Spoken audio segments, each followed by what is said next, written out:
Hello, जय हिंद सभी को। स्वागत है आप सभी का पुनः आज के इस न्यू वीडियो में, जो कि Chandigarh special education MCQ series 1 है, जिसमें आपको टॉप 20 एमसीक्यूज अवेलेबल होंगे, मिलेंगे, जिसमें चंडीगढ़ के साथ साथ आपके अन्य एग्ज़ाम्स के लिए भी ये वीडियो उपयोगी होगा, चाहे वो DSSB का हो, TGT, PRT, CTET, KBS, NBS या बिहार में जो स्पेशल स्पेशल टेट या जो अन्य स्टेट हैं वहाँ पर स्पेशल एजुकेशन के एग्ज़ाम कभी भी हो सकते हैं या होंगे, तो उनके लिए भी ये उपयोगी होगा। फ़िलहाल अभी जो तैयारी कर रहे हैं स्टूडेंट्स JBT एंड TGT की, जो चंडीगढ़ में स्पेशल एजुकेशन का एग्ज़ाम होने वाला है, उसके लिए भी बहुत बेनिफिट है ये।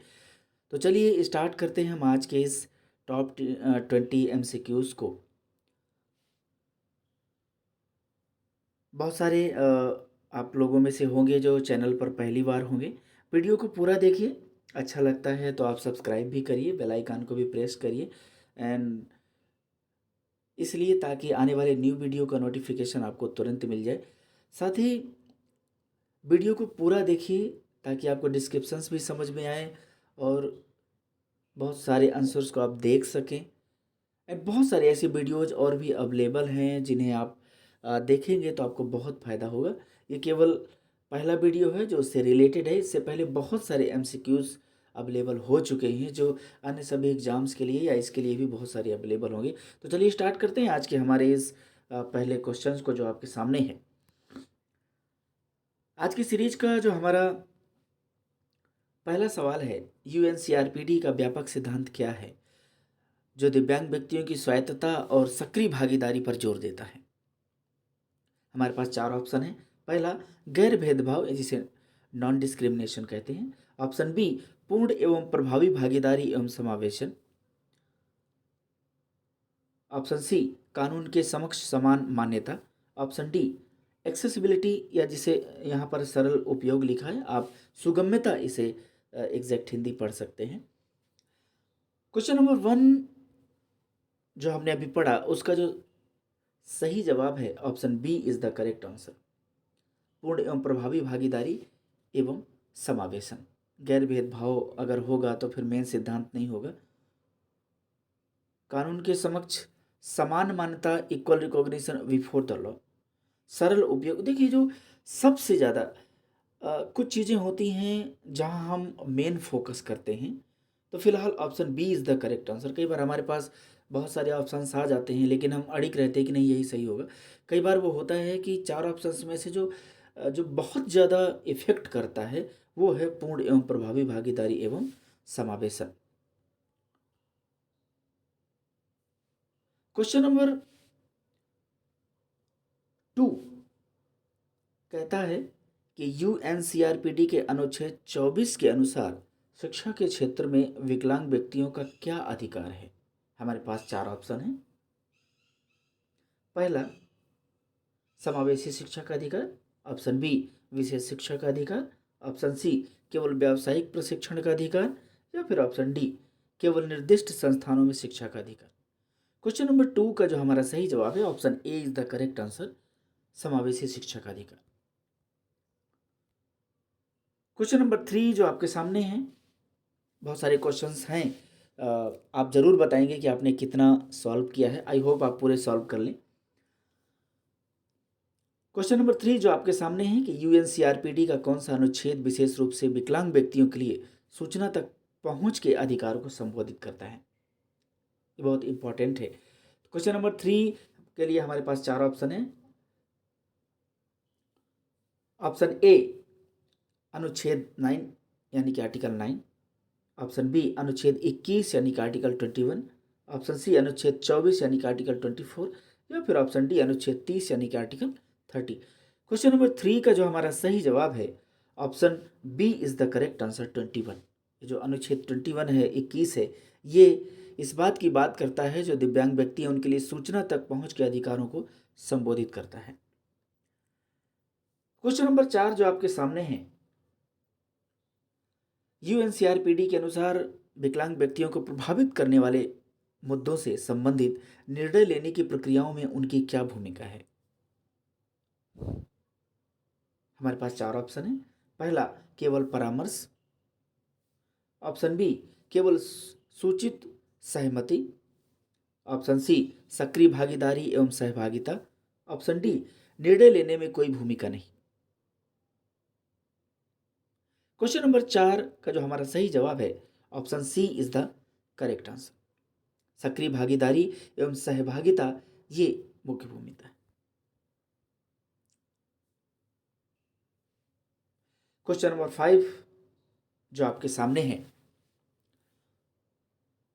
यूएनसीआरपीडी के कार्यान्वयन की देखरेख के लिए संयुक्त राष्ट्र का कौन सा निकाय जिम्मेदार है? हमारे पास चार ऑप्शन है। पहला, संयुक्त राष्ट्र मानवाधिकार परिषद, United Nations Human Rights Council. Option B, संयुक्त राष्ट्र महासभा, United Nations General Assembly. Option C, संयुक्त राष्ट्र आर्थिक एवं सामाजिक परिषद, United Nations Economic and Social Council. Option D, विकलांग व्यक्तियों के अधिकारों पर समिति, Committee on the Rights of Persons with Disabilities. Question number 5 का जो हमारा सही जवाब है, option D is the correct answer. Question number 6 जो आपके सामने है, क्या कहता है कि आरपीडब्ल्यूडी अधिनियम जो एक्ट है 2016 का उद्देश्य विकलांग व्यक्तियों या जिन्हें हम दिव्यांग कहते हैं, दिव्यांग व्यक्तियों के अधिकारों की रक्षा करना और डॉट डॉट सुनिश्चित करना है।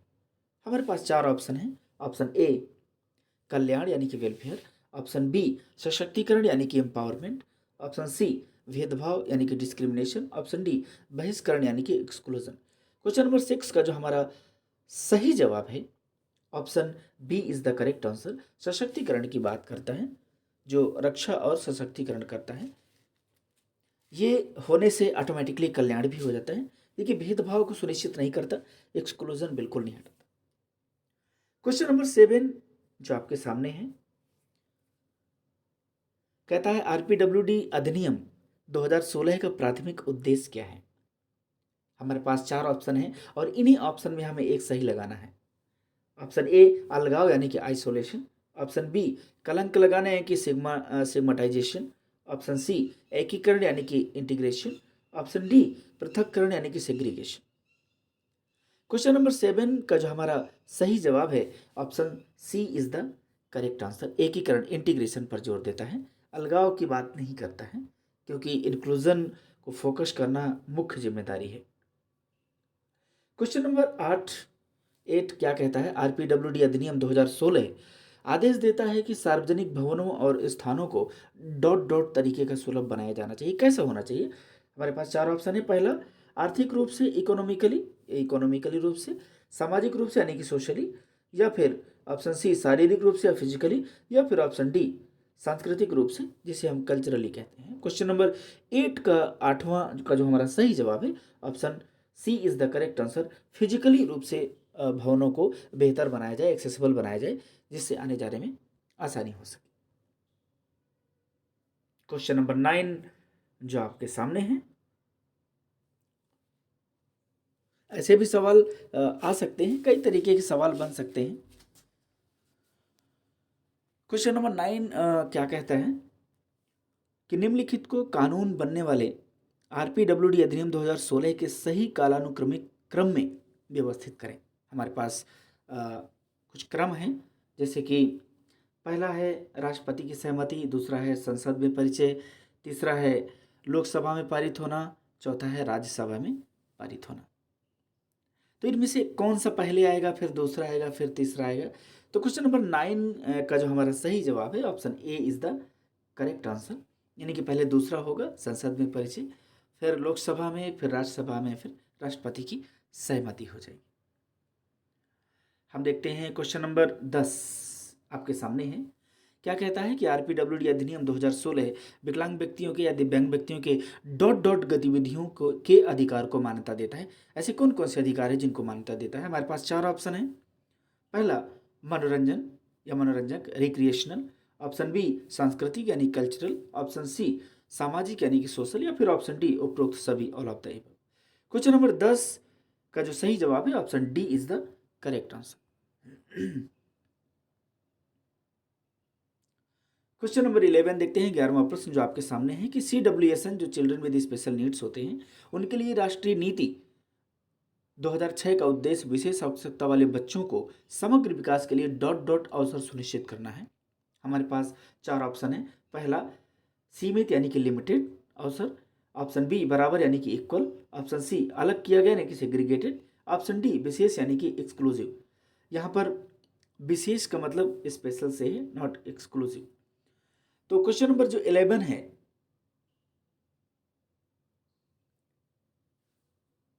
उसका जो हमारा सही जवाब है वो है option B is the correct answer. ये इक्वल की बात करता है ताकि इक्वल अवसर सुनिश्चित करना। अब देखिए नेक्स्ट क्वेश्चन है, क्वेश्चन नंबर 12 है जो आपके सामने है। कहता है कि CWSN के लिए राष्ट्रीय नीति 2006 का प्राथमिक फोकस क्या है, यानी कि जो मेन फोकस है वो क्या है, प्राइमरी फोकस। हमारे पास चार ऑप्शन है। पहला सेग्रीगेशन यानी कि पृथक्करण, ऑप्शन बी समावेशन यानी कि इंक्लूजन, ऑप्शन सी बहिष्करण यानी कि एक्सक्लूजन, ऑप्शन डी कलंक लगाना यानी कि स्टिग्माटाइजेशन। क्वेश्चन नंबर 12 का जो हमारा सही जवाब है option B is the correct answer, समावेशन।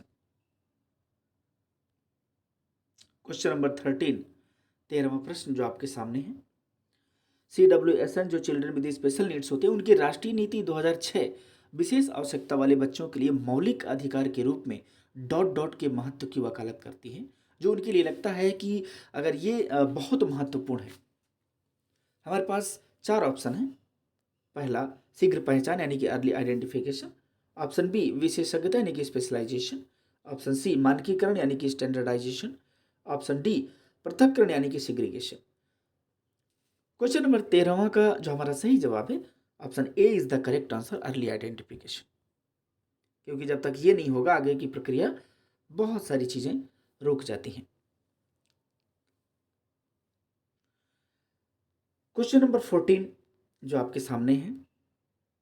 CWSN children with special needs की राष्ट्रीय नीति 2006 विशेष आवश्यकता वाले बच्चों की विविध आवश्यकताओं को पूरा करने के लिए विभिन्न स्तरों पर डॉट डॉट की आवश्यकता को पहचानती है।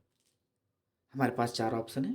पहला सामान्यीकृत पाठ्यक्रम, जनरलाइज्ड करिकुलम, ऑप्शन बी अलग अलग स्कूल यानी कि सेग्रीगेटेड स्कूल, ऑप्शन सी विशेषज्ञता यानी कि स्पेशलाइजेशन, या फिर ऑप्शन डी विशेष शिक्षक यानी कि स्पेशल एजुकेटर। क्वेश्चन नंबर 14 यानी कि 14वां का जो हमारा सही जवाब है यहाँ पर स्पेशलाइजेशन की बात करता है कि विभिन्न स्तरों पर विशेषज्ञता की आवश्यकता को पहचानती है, क्योंकि जितना बेहतरीन स्पेशलाइजेशन होगा क्षेत्र में कि उन्हें किस किस तरीके का स्पेशलाइजेशन चाहिए।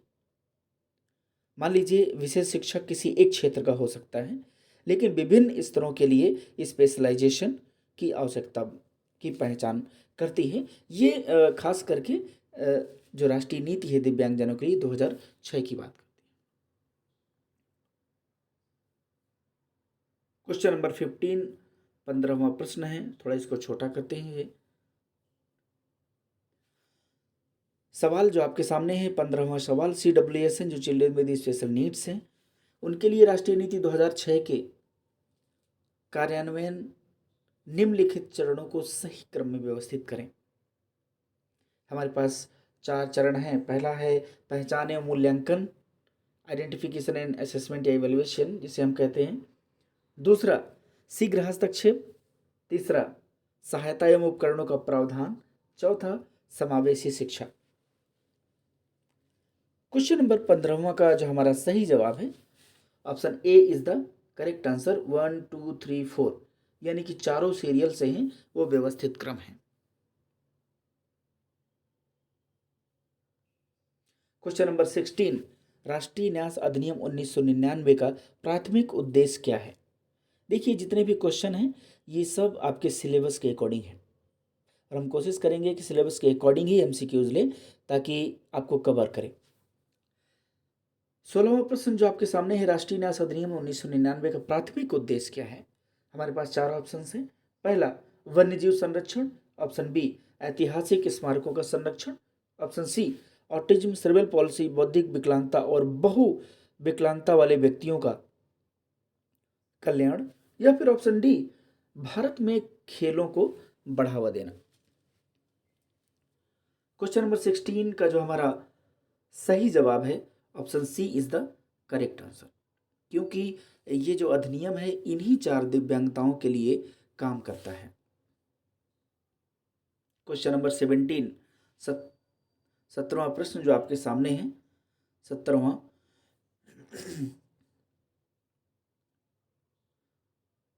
16 क्वेश्चन के बाद 17वां प्रश्न है जो आपके सामने है 17। क्वेश्चन नंबर 17, राष्ट्रीय ट्रस्ट अधिनियम या राष्ट्रीय न्यास अधिनियम भी कह सकते हैं, राष्ट्रीय न्यास अधिनियम 1999 समाज में विकलांग या दिव्यांग व्यक्तियों के अधिकारों और उनकी भागीदारी को सुविधाजनक बनाने के लिए लागू किया गया है। आखिर क्या? हमारे पास 4 ऑप्शन हैं। पहला, लागू करना, ऑप्शन बी, रक्षा करना, प्रोटेक्ट, ऑप्शन सी, वकील या एडवोकेट, या फिर ऑप्शन डी, नज़रअंदाज करना। क्वेश्चन नंबर 17 का जो हमारा सही जवाब है option C is the correct answer, advocacy के लिए लागू किया गया है। खास करके विकलांग व्यक्तियों के अधिकारों और उनकी भागीदारी सुविधा बनाने के लिए, उनकी एडवोकेसी के लिए, एडवोकेट के करने के लिए लागू किया गया है। लेकिन एक बात और ध्यान रखनी है कि इसमें सिर्फ 4 प्रकार की दिव्यांगताओं के लिए ही होगा, जिसमें autism, cerebral policy, mental retardation जिसका वर्तमान में नाम हम इंटेलेक्चुअल एंड डेवलपमेंटल डिसेबिलिटीज़ कहते हैं, and multiple disabilities. Question number 18, 18वां प्रश्न जो आपके सामने है, कहता है कि राष्ट्रीय न्यास अधिनियम 1999 में निम्नलिखित को अध्यायों के सही क्रम में बांटिए। हमारे पास 4 ऑप्शंस हैं। पहला, अध्याय 1 जो प्रिलिमिनरी है, जिसको प्रारंभिक कहते हैं। दूसरा चैप्टर है राष्ट्रीय ट्रस्ट या national trust, the national trust. तीसरा अध्याय है न्यासी मंडल या फिर बोर्ड ऑफ ट्रस्टीज। चौथा है राष्ट्रीय न्यास के कार्य या फिर function of the national trust. तो क्वेश्चन नंबर 18 जो 18 का सही जवाब है option A is the correct answer. 1 2 3 4 ये भी सीरियल से ही है। क्वेश्चन नंबर 19 जो आपके सामने है, राष्ट्रीय ट्रस्ट अधिनियम 1999 के तहत विकलांग व्यक्ति या जिन्हें हम दिव्यांग व्यक्ति कहते हैं, शब्द में ऐसे व्यक्ति शामिल हैं, ऐसे मतलब कौन व्यक्ति शामिल हैं? इन चार हमारे पास 4 ऑप्शन हैं। जैसे पहला है आत्मकेंद्रित या जिन्हें हम ऑटिज्म कहते हैं, दूसरा है मानसिक बीमारी, तीसरा है सीखने की अयोग्यता, चौथा है उपरोक्त सभी। जैसे हमारे ऑप्शन में ए है पहला और तीसरा, पहला में आत्मकेंद्रित, तीसरा सीखने की बीमारी है नहीं। जैसा कि मैं बता चुका हूँ कि इसमें जो डिसेबिलिटीज़ हैं ऑटिज्म, सीपी, एमआर और एमडी थी, जो जिसे हम एमआर को आईडी कहते हैं प्रेजेंट टाइम में, आईडीडी। बी है चौथा उपरोक्त सभी का मतलब सभी हो जाएंगे, तीसरा है दूसरा और चौथा, डी है पहला। तो क्वेश्चन नंबर 19 का जो हमारा सही जवाब होगा option D is the correct answer, पहला, यानी कि केवल ऑटिज्म है इन तीनों में से जो शामिल है इसके अंतर्गत। क्वेश्चन नंबर 20, 20वां सवाल है जो आपके सामने है, राष्ट्रीय न्यास अधिनियम 1999 के अंतर्गत न्यासी बोर्ड के सदस्यों का कार्यकाल क्या है? हमारे पास 4 ऑप्शन है। ए 2 साल, बी 3 साल, सी 4 साल, डी 5 साल, यानी कि 2 साल, 3 साल, 4 साल, 5 साल, ये वर्ष बीच में लिख गया है। तो 20 का जो हमारा सही जवाब है option B is the correct answer, 3 साल। तो ये 20 क्वेश्चन हैं जो आपके लिए काफ़ी उपयोगी हो सकता है कि जो स्कीम्स हैं, एक्ट हैं, जो नीतियां हैं उनसे संबंधित, क्योंकि आपके सिलेबस में भी इस बात का जिक्र है और इससे रिलेटेड कई सारे थ्योरेटिकल वीडियोज भी बने हैं, आप उन्हें भी ज़रूर देखिए। तो यदि आपको वीडियो अच्छा लगे तो लाइक भी करिए और दूसरों तक भी पहुंचाइए, शायद और किसी को लाभ हो जाए। थैंक यू सो मच, मिलते हैं नेक्स्ट वीडियो में, तब तक के लिए जय हिंद, वंदे मातरम।